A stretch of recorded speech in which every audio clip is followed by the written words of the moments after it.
Hello guys, स्वागत है आपका हमारी चैनल ज्ञान सागर नॉलेज की नगरी में। जैसे कि हमने लास्ट वीडियो में यूनिट एंड डायमेंशन का फंडामेंटल बेसिक क्लियर किया था।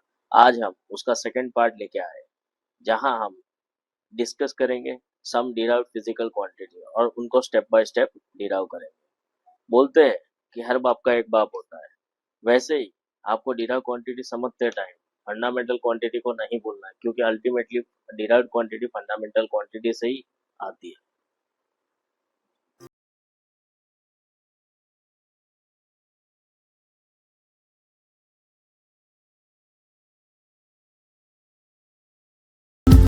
तो चलो, आज हम स्टार्ट करते हैं कुछ डिराइव्ड फिजिकल क्वांटिटी। बट हमने ऑलरेडी लास्ट लेक्चर में कुछ डिराइव्ड क्वांटिटी देखी है, जैसे कि area, volume, velocity, acceleration, force. तो आज हम उससे आगे बढ़ के बहुत सारी फिजिकल क्वांटिटीज देखेंगे और उसका यूनिट भी डिराइव करेंगे, उसका डायमेंशनल एनालिसिस भी करेंगे। ठीक है, तो स्टे ट्यून, आगे देखते रहो, पूरा वीडियो देखना, आपको पूरा समझ में आ जाएगा कैसे हम लोग यूनिट को याद कर सकते, कैसे हम लोग डिराइव्ड फिजिकल क्वांटिटी के डायमेंशनल एनालिसिस बहुत इजीली कर सकते हैं। ठीक है, तो आज हम पहली जो फिजिकल क्वांटिटी लेंगे वो होगी फोर्स। ठीक है, अब हम लोग देखो, अगर कोई पूछे फोर्स क्या होता है, तो हम नॉर्मली बोलते हैं पुलिंग और pushing the object, that is called force.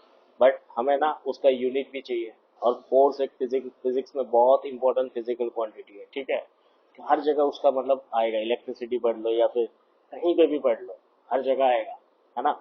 और 11th में तो कुछ ज़्यादा ही आएगा। तो अगर काइनेमेटिक्स का पार्ट होगा तो फोर्स बहुत इंपॉर्टेंट फिजिकल क्वांटिटी हो जाएगी, है ना।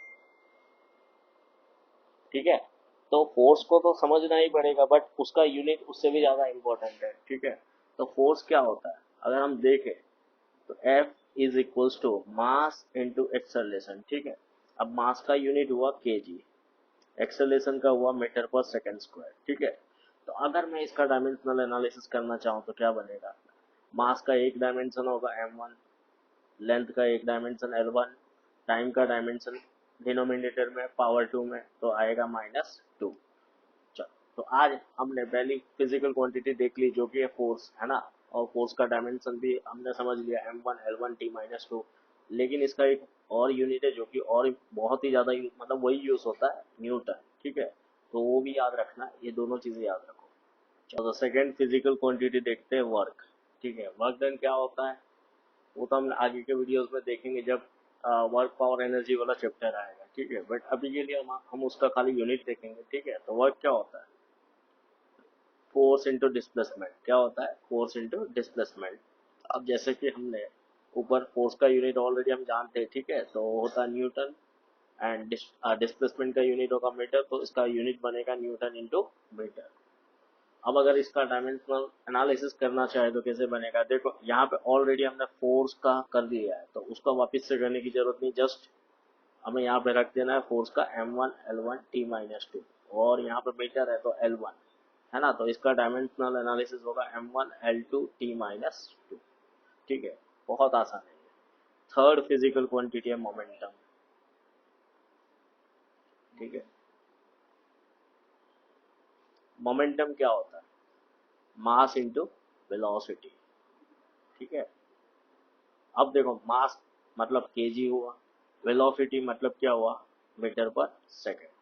ठीक है, देखो एक्चुअली में अगर देखें ना तो फोर्स डिराइव होता है मोमेंटम से। मोमेंटम क्या होता है, मास product, it's a product of mass and velocity. That means if the object is heavier, velocity is less, still it has a huge momentum. So either mass और velocity, दोनों में से कोई भी एक चीज अगर ज्यादा होगी तो मोमेंटम भी ज्यादा होगी, और मोमेंटम चेंज होगी। दैट मीन्स वी आर इधर एक्सर्टिंग द फोर्स और we are getting the force through the object. तो ये होता है मोमेंटम, वो हम लोग डिटेल में देखेंगे, है ना, जब हम लोग न्यूटन लॉ पढ़ेंगे। ठीक है, बट अभी के लिए अगर उसका यूनिट चाहिए तो केजी इंटू मीटर पर सेकेंड। और अगर इसका डायमेंशनल एनालिसिस करना है तो m1 L1 T-1, because mass का यहाँ पे देखोगे तो एक डायमेंशन है, लेंथ का भी 1 पावर में और टाइम का भी डिनोमिनेटर में 1 पावर में, तो m1 L1 T-1। ठीक है, अब हम देखते हैं एनर्जी का। ठीक है, देखो एनर्जी कोई भी हो, ठीक है, अगर काइनेटिक हो, पोटेंशियल हो, ठीक है, कोई भी एनर्जी हो, सबका यूनिट सेम जूल। क्या होगा? जूल। और उसका भी सेम होगा, बट डायमेंशनल एनालिसिस जो कि वर्क का है, ठीक है, तो आपको याद रख लेना है M1 L1 T L2 T-2। तो दोनों में कोई डिफरेंस नहीं है। एनर्जी कोई भी अगर आपको पूछे, कोई भी एनर्जी हो, न्यूक्लियर एनर्जी, इलेक्ट्रिकल एनर्जी, कोई भी एनर्जी हो, सब में यूनिट सेम जूल, ठीक है, कोई डिफरेंस नहीं आएगा। और सबका डायमेंशनल एनालिसिस भी सेम ही होगा, M1 L2 T-2, ठीक है। तो अब हमको काइनेटिक एनर्जी का करने की जरूरत ही नहीं, क्योंकि मैंने अभी बताया आपको कि काइनेटिक एनर्जी हो, पोटेंशियल एनर्जी हो, कोई भी एनर्जी हो, सबका यूनिट क्या होता है? सेम जूल, है ना। और इसका डायमेंशनल एनालिसिस भी सेम ही होता है। तो अब हम काइनेटिक पोटेंशियल का डिराइव नहीं करेंगे, डायरेक्टली हम डिराइव करेंगे पावर का, ठीक है। तो पावर क्या होता है? Rate of doing a work, मतलब वर्क अपॉन टाइम, ठीक है। तो W/T, अब हमने ऊपर W का तो ऑलरेडी कर रखा है, ठीक है। तो M1 L2 T-2 upon time मतलब T। सो यहाँ पे बनेगा M1 L2 T-3। तो ये हुआ पावर का। तो अब हम कुछ कांस्टेंट देखते हैं, ठीक है।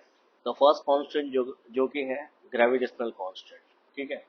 तो देखो हमको ये पूरी डिटेल में पढ़ना है जब हम लोग ग्रेविटी वाला चैप्टर करेंगे। अभी के लिए फिलहाल हम खाली यूनिट देखेंगे इसका, ठीक है। तो ग्रेविटेशनल कांस्टेंट का यूनिट क्या होता है पहले ये देखते हैं। तो F=G m1 m2/r², ये होती है इसकी इक्वेशन। यहाँ पे देखोगे ना, तो G क्या होता है? ग्रेविटेशनल कांस्टेंट, ठीक है। तो G को हम लोग लिखेंगे, G के रेफरेंस में इक्वेशन को लिखेंगे, ठीक है, Fr² अपॉन m1 m2, ठीक है। तो इसका यूनिट बनेगा न्यूटन इंटू मीटर स्क्वायर पर केजी स्क्वायर, ठीक है। तो ये याद रखना है, यूनिट भी कभी कभार काम आ जाता है, ठीक है। उस ये क्वेश्चन जेई और नीट दोनों में आ सकता है, मैच द फॉलोइंग के फॉर्म में भी आ सकता है, डायरेक्टली क्वेश्चन भी पूछ सकते हैं, कुछ भी पूछ सकते हो, ठीक है। तो ये याद रखना है ना। अब इसका डायमेंशनल एनालिसिस करें तो क्या आएगा? M1 L1 T-2 L2 M2, ठीक है। जो हमने मास के मतलब और लेंथ और टाइम के डायरेक्टली और डायमेंशन ही ले लिए यहाँ पे, ठीक है। तो M1 L3, नहीं सॉरी, ये गलत हो गया, ठीक है। हम इसको भी सही करेंगे। यहाँ पे देखोगे ना अगर, तो मास का ऊपर न्यूमरेटर में एक डायमेंशन है और डिनोमिनेटर में दो है, ठीक है। तो इसको ऊपर ले जाना है, तो M-1 हो जाएगा ये, ठीक है। और लेंथ का 1 + 2 मतलब 3, और टाइम का हुआ -2। तो जी का डायमेंशनल एनालिसिस हुआ M-1 L3 T-2। Okay guys, here we come to end this video. I hope आज आपको कुछ नया जानने को मिला होगा, नया कुछ सीखने को मिला होगा। तो हम बहुत ही जल्द और एक वीडियो में नई कुछ और फिजिकल क्वांटिटी को डिराइव करेंगे और बहुत ही डिटेल में आपको सिखाएंगे, है ना। अब मिलेंगे बहुत ही जल्द नॉलेज की नगरी में। Don't forget to like, share and subscribe to our channel Gyan Sagar.